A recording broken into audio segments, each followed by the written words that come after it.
जो यहाँ से सपोर्ट मिलता था आपकी क्वेरीज का वो आपको पॉजिटिव बनाता था? जैसे मैं फ़र्स्ट टाइम यहाँ पर आई थी, उसके बाद एक बार मैं अपना डॉक्यूमेंट सबमिट करवाने के लिए आई, उसके बाद मुझे कभी यहाँ पर विजिट नहीं करना पड़ा। Hello everyone, this is me Amanpreet, co-founder of Amritpalo Vision, and today we are with our client Miss Afreen, who recently got her spouse visa for Canada. So yes, let us ask her experience कि उनका experience कैसा था working with Amritpalo Vision, and जो norms change हुए थे उसके बाद उनके family में क्या reactions थे, and visa file हमने कब रखी थी, and all more details. So yes, Afin, congratulations first of all. जी थैंक यू। So Afin, बताइए कि आपका पहले जो हमारे साथ में एक्सपीरियंस है ओवरऑल जर्नी का वो कैसा था?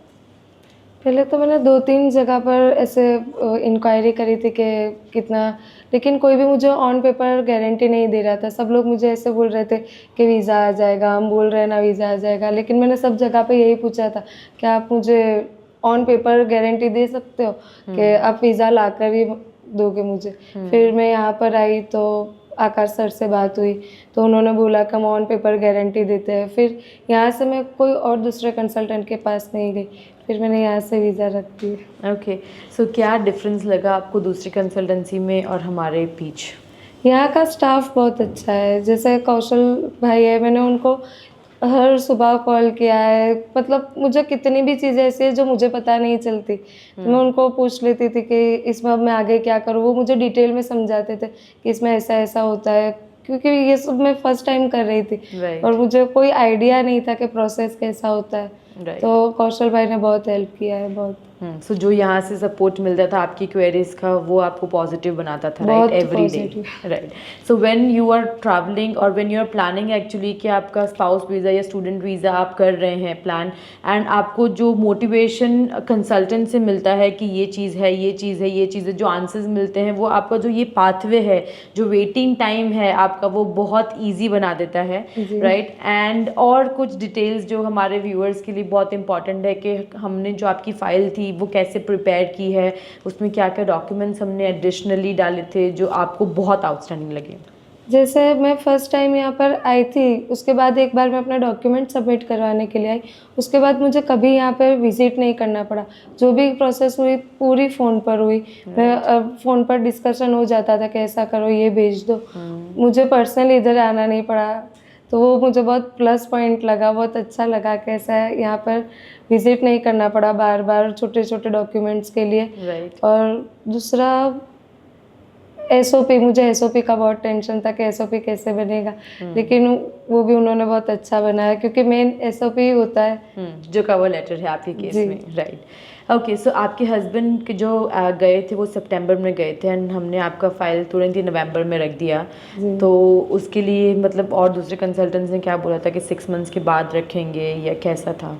दूसरे कंसल्टेंट ने तो बहुत सब मुझे मतलब बहुत सारे बैंक अकाउंट बोले थे। जैसे मेरे फादर के बैंक अकाउंट में पैसे डालने का बोला था, बहुत सब लोगों के। और जैसे यहाँ पर सिर्फ मेरे अकाउंट में ही अमाउंट मुझे रखनी थी, दूसरे जैसे मेरे हस्बैंड के अकाउंट में मुझे पैसे नहीं रखने थे। तो वो बहुत प्लस पॉइंट था, उसमें मेरे बहुत सब पैसे बच गए। सिर्फ मेरे अंदर ही मुझे अमाउंट दिखानी थी, ना कि मेरे फादर के अंदर या हस्बैंड के अंदर। तो वो बहुत अच्छा हुआ। वो मैं बहुत टेंशन में थी। जब मैं दूसरी कंसल्टेंसी में गई थी तब उन्होंने बोला था कि आपके फादर के अकाउंट में 5 लाख जैसे दिखाने पड़ेंगे, फिर मेरे जो हस्बैंड है उनके अकाउंट में 5 लाख, फिर उन्होंने एफडी करवाने की बोली थी 3 लाख की, और बहुत सब चीज़ें थी। और ये सब चीज़ें यहाँ पर कुछ भी नहीं था, तो ये मुझे बहुत प्लस पॉइंट लगा कि सिर्फ मेरे अकाउंट में ही दिखाने हैं। वो बहुत अच्छा हुआ। और जो हमने वीज़ा से पहले आपको एक चेकलिस्ट दी थी कि ये डॉक्यूमेंट्स हमको चाहिए, उसके बाद और हमने कुछ एडिशनल डॉक्यूमेंट्स आपसे मांगे थे? नहीं, वो एक बार सारे डॉक्यूमेंट लेकर आ गई, फिर वो सारे स्कैन हो गए। उसके बाद जो कुछ 1-2 रह गए वो प्रिंट करवा के मैंने भेज दिए थे। स्पेशल यहाँ आना नहीं पड़ा था मुझे। That's great. सो और कुछ इन्फॉर्मेशन, इंपॉर्टेंट इन्फॉर्मेशन जो हमारे व्यूअर्स को जानना ज़रूरी है अगर वो अप्लाई कर रहे हैं फैमिली यूनियन या स्पाउस वीज़ा के लिए? अगर स्पाउस वीज़ा में मुझे ऐसा लगता है कि अपने कोई और चार्जेस नहीं दे रहे। जैसे स्टूडेंट है तो अगर स्टूडेंट जा रहा है तो उसकी फ़ीस जा रही है, ये सब चीज़ें जा रही है, और स्पाउस वीज़ा में ऐसा कोई खर्चा नहीं हो रहा।